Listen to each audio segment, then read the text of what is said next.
Why do I do that? To make nice music? That's the least important thing. Too much density. Too much density. Overall instrumental density. Right? So what's the biggest thing here is being afraid of utilizing silence. Silence is the most powerful tool when writing for films and games, but especially games. Because we'll talk about that later, but you don't know how long people will stay in a specific area. So maybe somebody wants to hang around in the first area for 10 hours, right? And also, the most important thing, you always want to utilize reverse fall height. That's how I like to call it. You need silence, you need reduction to make stuff work at other places, right? So if you use density like a full orchestra or something, why? What's the purpose of that? That's what I always ask myself. Why do I do that? To make nice music? That's the least important thing.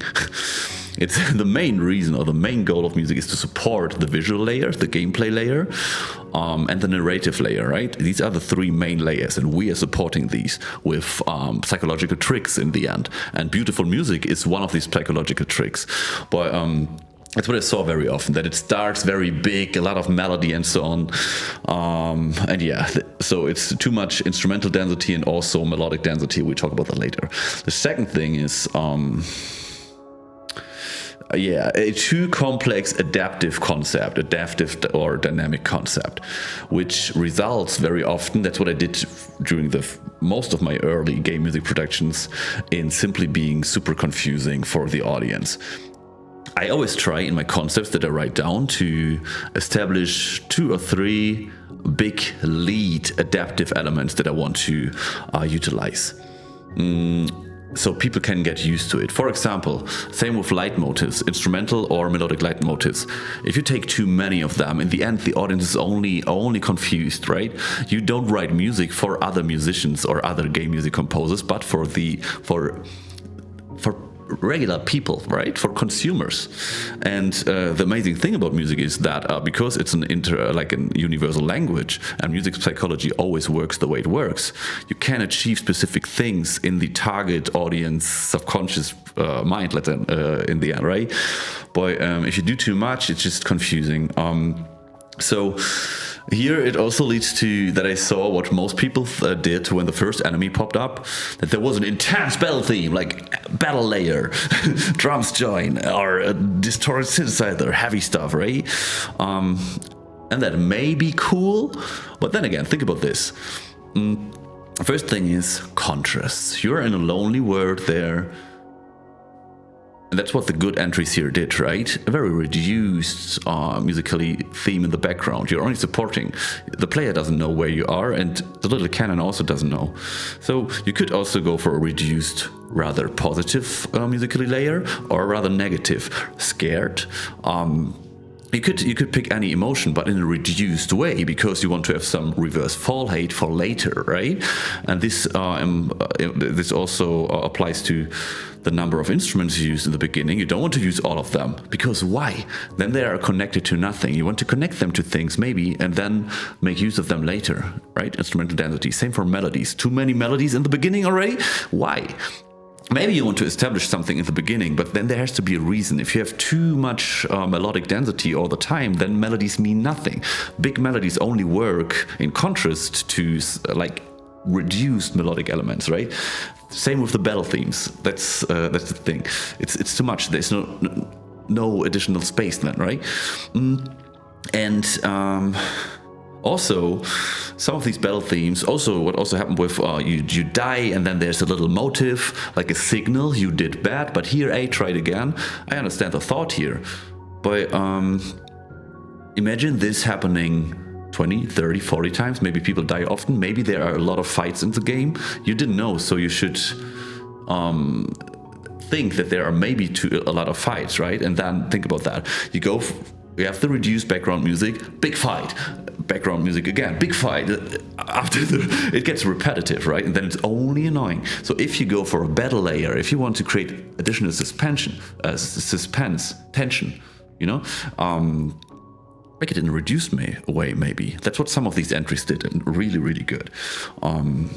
because then you have dynamic playroom for later bigger moments, right? You always have to keep the level of tension in mind, that it's not like bomb tension from the beginning, because if it's always maximum tension, then it's not tension anymore, then it's nothing. It's about being dynamic, right? Yeah. So what also a lot of people did is, oh yeah, and all these complex adaptive concepts, I also remember that I did that in my early days, that I simply wanted to show off, right? Same for melodies, same for chord structures, but we'll talk about that later. I just wanted to do as many cool dynamic things I learned about functions and roles of game music and music psychology as possible, but then they don't work. It's like, imagine a cook knowing a lot about the ingredients of food and how they work together, but then in the end he ends up, because he's so passionate about everything, to throw just all of them in the pot. It doesn't work, because then it's just a mess. Then the people don't understand anymore. Yeah.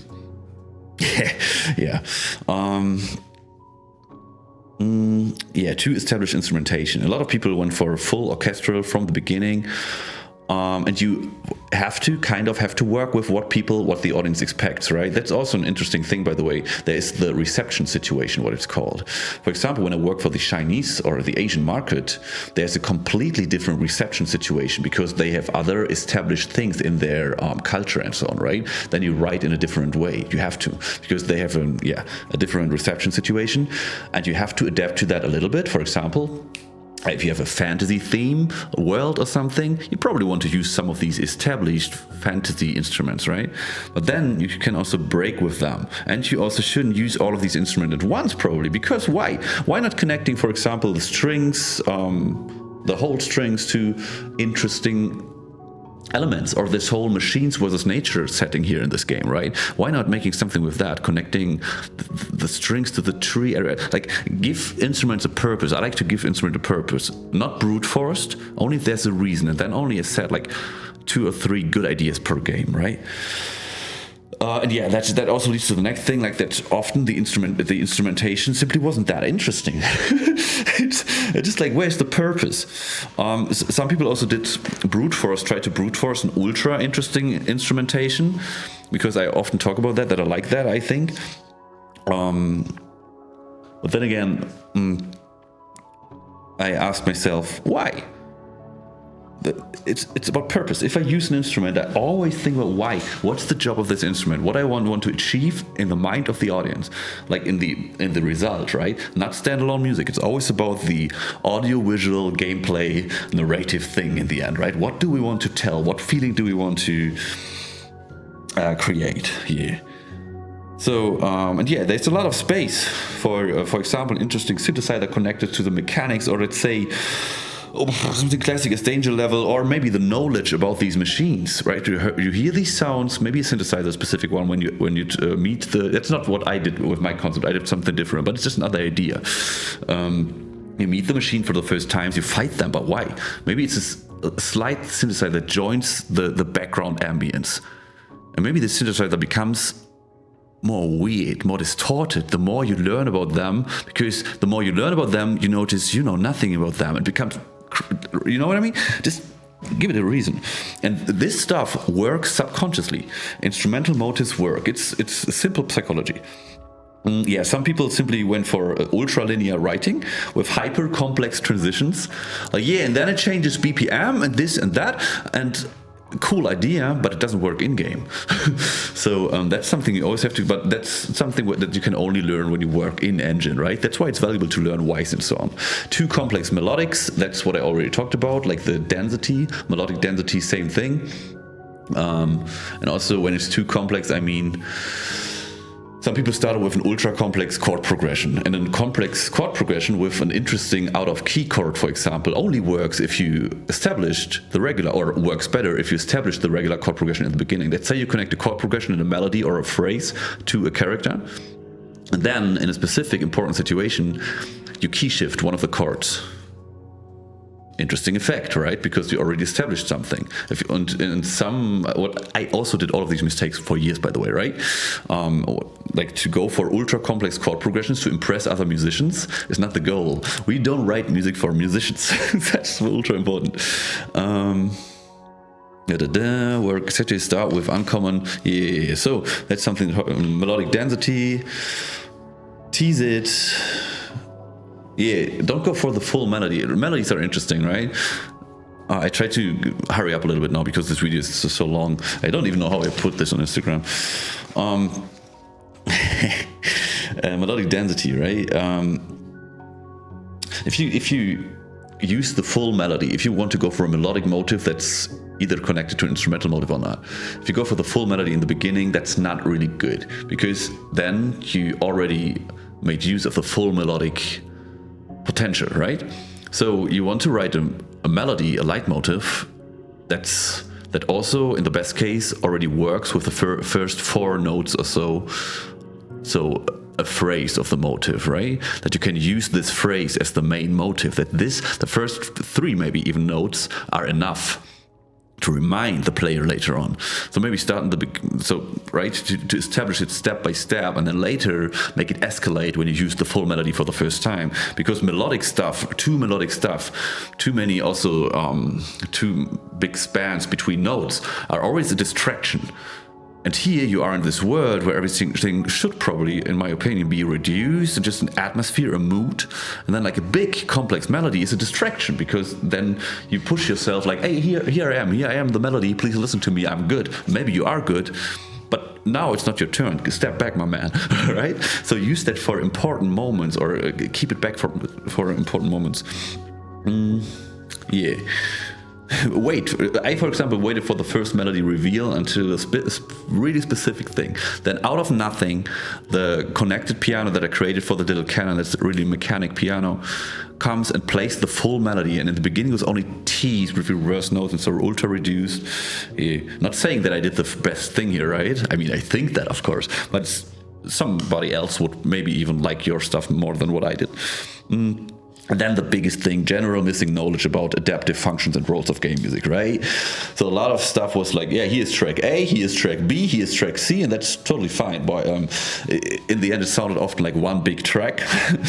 And there's some things, right? I told you that I began analyzing games as a child already. I wrote down things, and I studied this stuff and spent 10,000s of hours with this.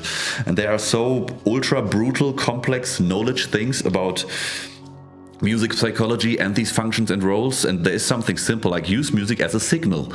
But this stuff is so deep. It's like the typical iceberg with all these things, mood technology, adaptive branching, if you dive into that and learn about how you can use that. Working with ultra intense contrasts, right? To melodic signal flow, and I don't know. There are so many ultra interesting things, and the easiest way to learn that is to continue doing stuff like this here, participating in no budget project and analyzing soundtracks and trying to understand what's happening there. Think about the purpose. What happened there? What did you feel? And then you may maybe notice like, wait, every time I feel this or that, he used this instrument and the instrument did this. Interesting if you do so, right? Do that 1 million times and then you get better. Yeah, and so music psychology, ultra interesting, like to, yeah, niche subconscious mind manipulation. So what I noticed really often is that some people know something about things or think to know something about things, like, hey, I can add a layer of this or that, and then it's a warning signal, it becomes a motive. But then it's like, yeah, but why? So it's like, you can't control it yet, or that's what it felt like, right? And that's totally cool, because it just takes time. But it's so interesting that you tried it, right? Or picking instruments. Like some people had really good, they knew exactly, some of the winners here, why did they pick this or that instrument? And I was like, yeah, that's a good idea, right? I didn't think about it that way. That was really interesting. And so good choices were made. And by the way, a lot of people did a lot of this really, really good, right? I'm just saying like the most common mistakes. And what also people tend to forget is there are so many more factors than the visuals, but you couldn't know this for this project, right? I didn't provide enough information. Session length, number of enemies, the colors used, that's what you saw. Colors, ultra important. Session length, difficulty, what's the main target audience? How hard is the game? The skill, what kind of skill, what's the skill gap? How many, what time do people spend in this area? Will they come back? All these information. When I have the first talk with clients, I could provide you that someday. I write down really, I don't know, 10, 20 pages of information for me that are important for me. Yeah. And contrasts, working with contrasts. That leads back to the first thing, too much density overall, too much stuff going on. Contrasts are nice. Yeah, I stopped this video now. But hey, as said, especially these winners, of course, but there are, I would say, at least 10 other entries where I would have been like, yo, they could win. I had a folder with, I think, 22 people that I consider as a potential winner. So yeah, congratulations to the people who will, in the next slide or whatever. And yeah, thank you for participating. Next scoring competition, April. It will be a regular scoring competition again. Let me know if you'll participate. Thank you if you listened until here. Crazy. Have a good day.